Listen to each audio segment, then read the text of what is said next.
My husband handed me divorce papers at my baby shower, but the announcement I made destroyed him completely. Stay with me as I share how I stood up and showed him what family really means. And if this story moves you, don't forget to support our channel. Hit subscribe, drop a like, and share it with your loved one. Amaran Kyub, 28, couldn't stop smiling as she sat surrounded by the colorful decorations and the chatter of her friends and family in Lusaka. Balloons floated above, laughter filled the room, and the aroma of sweet treats made everything feel warm and festive. She was glowing, not just from her pregnancy, but from the excitement of finally celebrating this new chapter of her life. Her friends eagerly handed her gifts, each one wrapped with care, and everyone wanted to feel the baby's tiny kicks. Kofi Chirwa, her husband, 35, sat beside her. On the surface, he smiled and nodded, joining in the laughter, but there was a flicker of unease in his eyes that Amara didn't notice at first. She chatted happily about the names she was considering for the baby, her favorite being one that honored her late grandmother,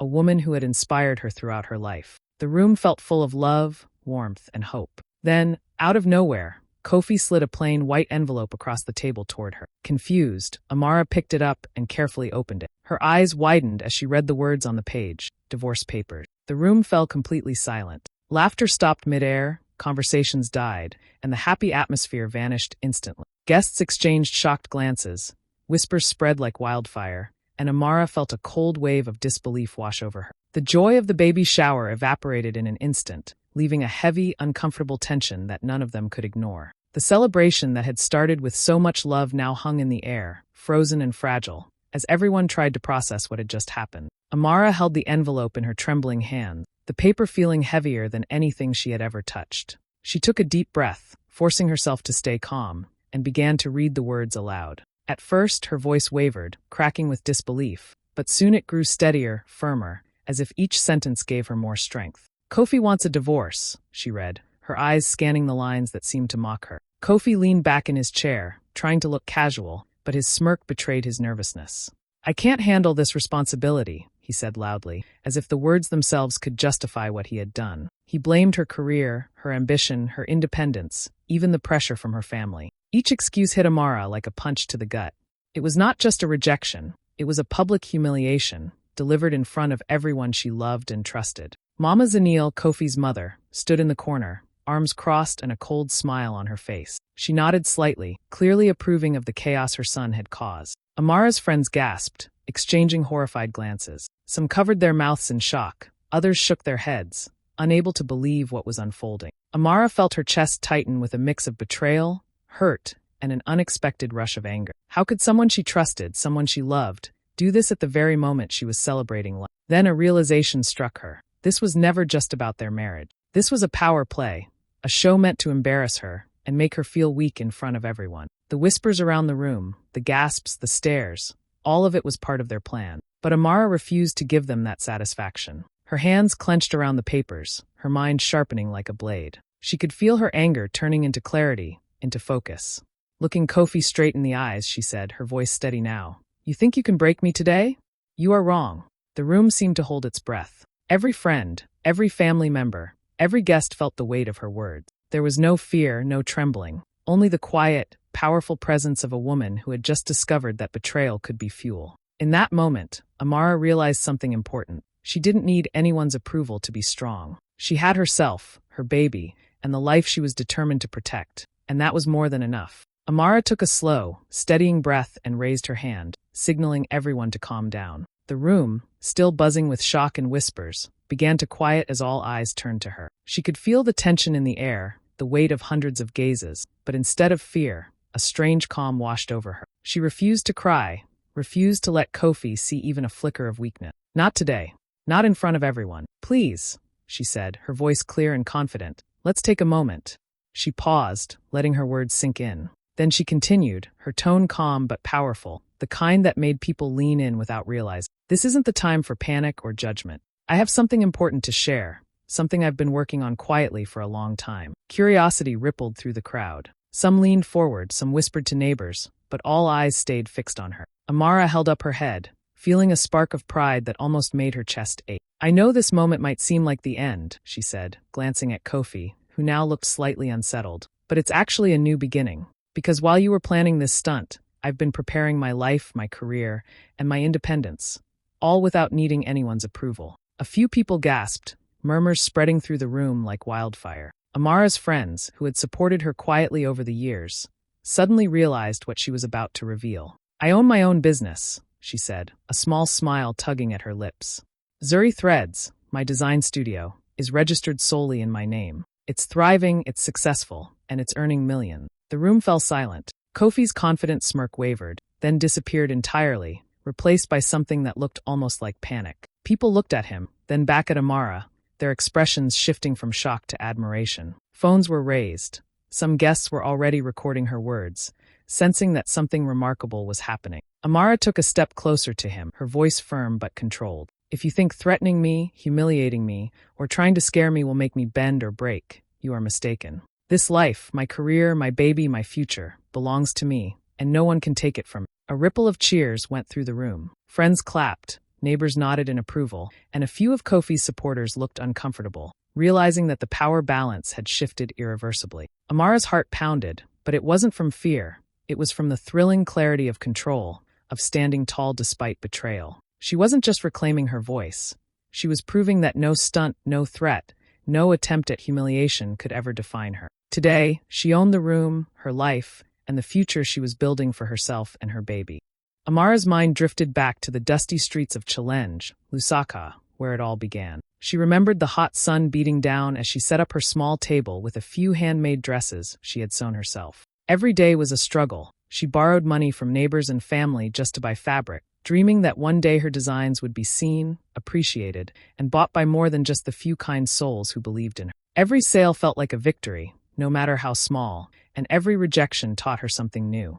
Kofi had come into her life when she was just starting, full of charming words and promises. He said he would support her, be there through thick and thin. At first, it felt like she had someone by her side, cheering her on. But slowly, she realized that behind the smiles and compliments, he resented her drive, her independence, and her refusal to rely on anyone but herself. Mama Zanil, his mother, had always made it clear that she disapproved of Amara's ambition. She would make thinly veiled remarks, questioning why Amara didn't just stay home or leave the work to men. Their disapproval was constant, like a shadow that followed Amara wherever she went. Amara remembered the nights she stayed up sewing, the needle pricking her fingers, the hum of her small sewing machine echoing in the dark apartment she could barely afford. She would fall asleep exhausted, dreaming of a future where her designs could take her anywhere. She sacrificed so much, time, sleep, even friendships, because she wanted to build something real, something lasting. Every rejection from a client, every skeptical glance from a passerby, every discouraging word from Mama Zanil only made her angrier and more determined. That anger, though, had a strange power. Instead of breaking her, it sharpened her focus. It reminded her why she couldn't let anyone control her life. Not Kofi, not his mother, not anyone. She had fought too hard, bled too much, and dreamed too vividly to let someone else decide her future. Now, as she looked down at her growing belly, that same fire rose within her. This baby, this life, and her career were hers alone to protect. No one would steal her joy, her independence, or the world she was building. Amara felt a calm clarity settle over her. The struggles of her past, the sleepless nights, the small victories, the betrayals, they had all led her here. She was stronger, sharper, and more unyielding than ever. This moment was not just about surviving betrayal. It was about owning her story and taking control of her destiny. And for the first time, she knew without a doubt that nothing and no one could stop her from protecting the life she had fought so hard to create. Amara took a deep breath and stepped into the center of the room, her hands resting gently on her growing belly. The room, still buzzing from the shock of Kofi's betrayal, seemed to hold its breath as all eyes turned toward her. For a moment, she let the silence settle, letting her presence fill the space. She felt the weight of the moment, but also a strange calm, a confidence that came from knowing she was standing firmly in her truth. "I have news everyone should hear," she began, her voice steady and clear. Heads turned, whispers quieted, and even Kofi shifted uncomfortably in his chair. "This baby," she said, cupping her belly, "will inherit independence, strength, and a mother who refuses to be silenced." A ripple of applause and cheers spread through the crowd. Friends clapped, some laughed, some cried, all moved by the courage and clarity in her words. Kofi's face, once smug and confident, now showed unmistakable embarrassment. He tried to straighten himself, to regain some sense of control, but it was gone. The room was hers. Amara let a small smile touch her lips, feeling a surge of power and relief. "I want everyone to understand, she continued, that my life will not be defined by betrayal or manipulation. I will continue my journey, with or without him, and this child will grow in love, in strength, and in a home where respect and care are everything. Phones started to appear in hands. Friends quietly recorded her speech, their faces glowing with admiration. The energy in the room shifted from shock to celebration. Social media posts of the announcement went viral across Lusaka and soon beyond. People shared her courage, her calm defiance, and her message of empowerment. Comments poured in, praising her bravery and inspiring others who had faced betrayal to stand tall. Amara felt a warmth in her chest as she looked around at the people who truly cared for her, who believed in her. She realized that this moment wasn't just a declaration, it was a turning point. She had reclaimed her voice, her story, and her power. And most importantly, she had sent a clear message to her child before he had even taken his first breath, that strength, independence, and love would always be part of their world. Kofi sat in stunned silence, the room no longer his stage. Mama Zanil's smug presence had faded into the background. Today, Amara had turned a moment of shame into a public triumph. And as the cheers continued and friends gathered around her, she knew one thing for certain. This baby shower would be remembered not for betrayal, but for the courage of a mother who refused to be silenced. After the baby shower, Kofi realized his public humiliation was more serious than he had expected. He cornered Amara in a quiet part of the house, trying to act calm, but his frustration seeped through every word. Amara, please, let's not make this bigger than it has to be, he began, his voice shaking slightly. I can change. We can fix this. I can offer money, support, whatever you want. Let's just talk. Amara listened quietly, her expression unreadable. She had anticipated this. Every plea, every fake promise, every attempt to manipulate her only reminded her how little he understood her strength. Kofi, she said, keeping her voice low but firm, I'm listening, but I'm also recording everything. Every word, every threat, every promise you make, it's all being documented. So don't think you can scare me or control me. Kofi's eyes flicked toward her phone, the faint red light indicating it was recording. A flicker of panic passed over his face. He tried another tactic, leaning closer, his voice lowering into guilt. Amara, think about the baby. Don't ruin your family. Everyone will think I'm the villain here. I can explain it all. Amara shook her head, stepping back to maintain space. No, Kofi. This isn't about you or your image anymore. I've spent years building my life and my career. I won't let threats, lies, or fear control me. This baby, this life, and my future are mine to protect. You're only showing everyone who you really are. Kofi's confident posture wavered. He opened his mouth as if to argue, but Amara remained calm, unshaken. She could see the shift. The public humiliation he had tried to orchestrate was now turning against him. Each attempt at manipulation, each pleading word, only made him look weaker and desperate in the eyes of anyone who would later hear of it. From the corner of the room, Mama Zanil watched quietly, her lips pressed into a thin line as she realized the situation had slipped completely out of their control. The power dynamic she had relied on, the humiliation she thought would crush Amara, was gone. Without a word, she quietly stepped out, leaving Kofi to face the consequences of his own actions.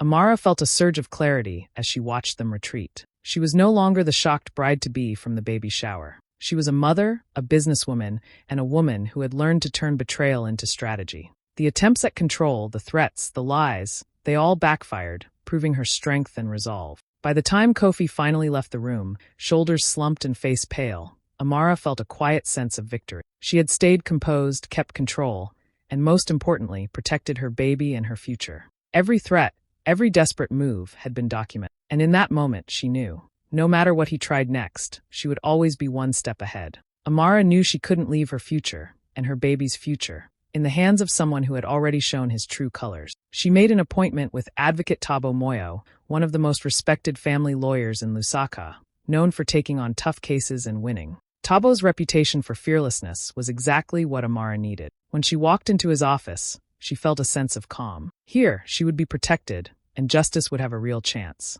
Amara, Tabo said, leaning forward with a serious but reassuring expression, we're going to make sure you and your baby are safe. Custody, financial security, property rights, everything that belongs to you will be defended. Amara nodded, feeling a weight lift off her shoulders. It wasn't about revenge, she reminded herself. This was about safeguarding the life she was creating, and ensuring her child would grow up in stability and love, free from manipulation. Over the next few days, legal notices were drafted and sent to Kofi and his mother, Mama Zanil. Each document was precise, professional, and firm. Every threat Kofi had made, every attempt at intimidation, was addressed legally, leaving no room for him to maneuver. Amara watched as the process unfolded, feeling a mix of satisfaction and determination. She wasn't seeking to humiliate him. The law would do that on its own if necessary. She was securing her life. Kofi, however, had underestimated her. When the notices arrived, he tried to maintain his arrogance, but cracks quickly appeared. He called lawyers, made frantic phone calls, and tried to intimidate friends and colleagues. Every attempt fell flat. In court, Tabo dismantled each of his arguments with precision. Public opinion, which had been sympathetic to him in the early whispers, began to turn. People saw the truth. Amara was strong, prepared, and fully in control. Mama Zanil, once confident in her influence over Amara, now realized she had misjudged her completely. Her attempts to manipulate or sway the situation had failed, leaving her sidelined and powerless. Amara, on the other hand, moved through it all with calm confidence.